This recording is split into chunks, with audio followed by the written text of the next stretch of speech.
Hi, I'm Maureen. Thanks for joining us today. Anna is with us again today. She's been teaching me a little bit about using video, so big shout out to Anna. So Anna, my question for you today is, how can video help job seekers? Oh, thanks for having me, Maureen, and thank you for this question. I think video can help job seekers in many different ways. But if I had to pick a few, I'd say, well, the first, and I guess the more obvious one, would be to prepare for video interviews, because more and more companies are doing interviews online today. So using Skype, Zoom, or any other online platform, really. So video interviews are becoming more and more popular. And even interviews where you have to pre-record your answers. So that's also used as a screening tool by many employers. And even though a lot of job seekers think that it's pretty simple to talk in front of a screen, not many of us are actually good at that. So recording yourself on video is definitely a great way to practice and prepare and even work on some little things like your lighting. Because when you're talking to your prospective employer and let's say your face is all in the dark, that may affect your message. That may affect the impression that you make on your interviewer. So that would be definitely number one. The other one, I think, is in general building confidence in terms of your communication.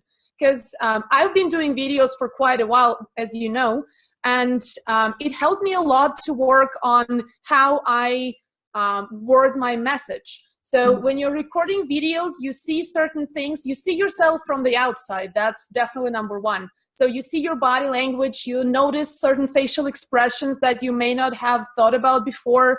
And in general, you notice certain things about your communication and your style and everything.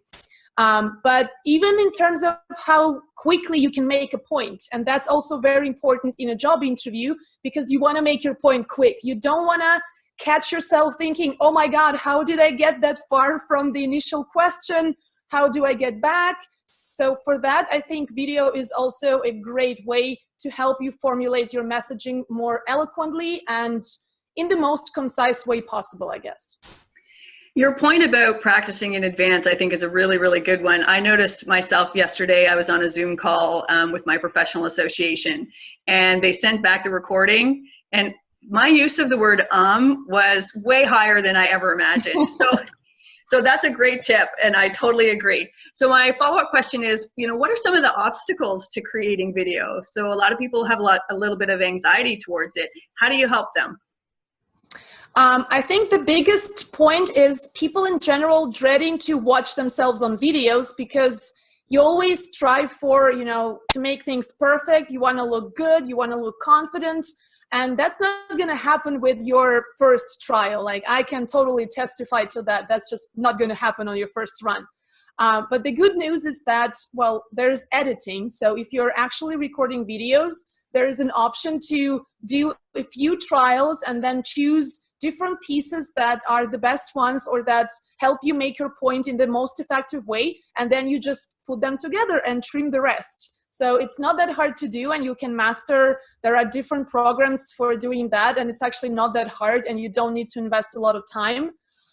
That's kind of the first obstacle. And I guess the other one that I hear a lot is people thinking that they need a lot of expensive equipment to do videos. And unless you're like a really popular YouTuber, of course, then in that case, your production value for your videos would go up. But if you're just getting started, you don't really need that much. You can record with your smartphone. You can record videos on the go.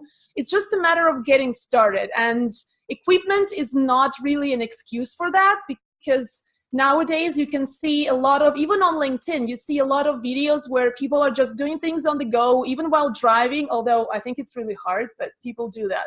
Yeah. So equipment is not really an excuse. You don't need that much. You just need to find a place with good light, which can be in your apartment, outside of your building or your house. And what matters is your willingness to give it a try, really.